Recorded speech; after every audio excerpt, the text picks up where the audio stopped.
Why people avoid delegation? Now, if you're a manager or when you become a manager and whatever the level you are as a manager, obviously there is a fear with every manager. Okay. So, and there are some, because of these fears, they actually tend to avoid delegation. They might have, or they might be getting this advice, start delegating, but the thing is they are not yet convinced. There is this fear, which makes them avoid delegation. So we have to look at this side, which is a very natural and it's a very human to go through these thoughts and go through these feelings, which are very emotional at times, and check yourself and try to answer the question, should I delegate? So let's look at some of the reasons that are commonly cited when the managers are asked is why is that you are avoiding delegation?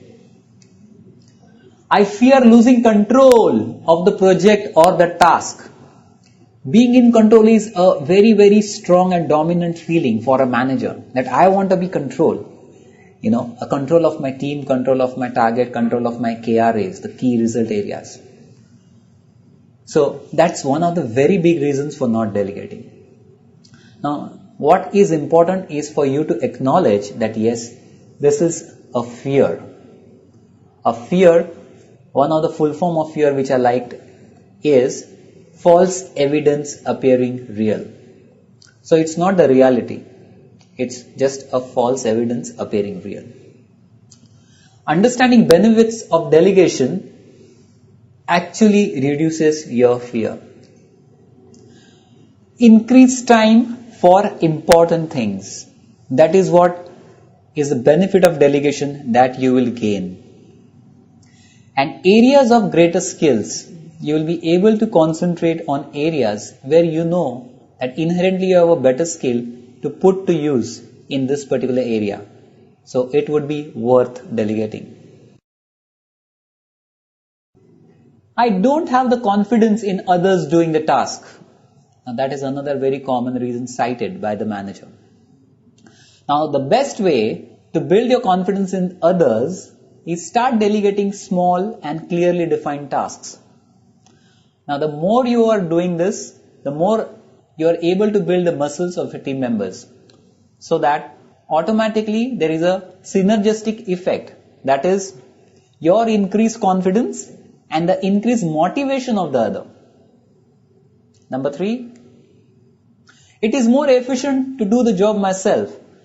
I think this is quite times that we realize I don't have time to spend on the other person to make him understand how to do it. I would rather do it myself because that's the fastest and the quickest way, and I can deliver the quality that I have been delivering. Now that actually stops you in delegating to people. But if this is one of the reasons, or this is a common reason for you, I think it is only a time consuming effort in the initial period of delegating.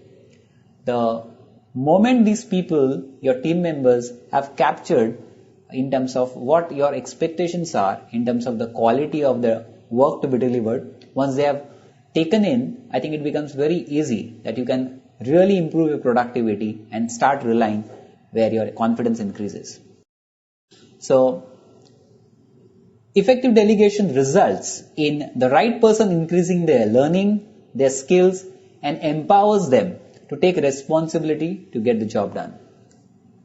The next reason is I like to do things my way and have a high standard that I set myself. Delegating successfully involves communicating your standards and the way you want it done.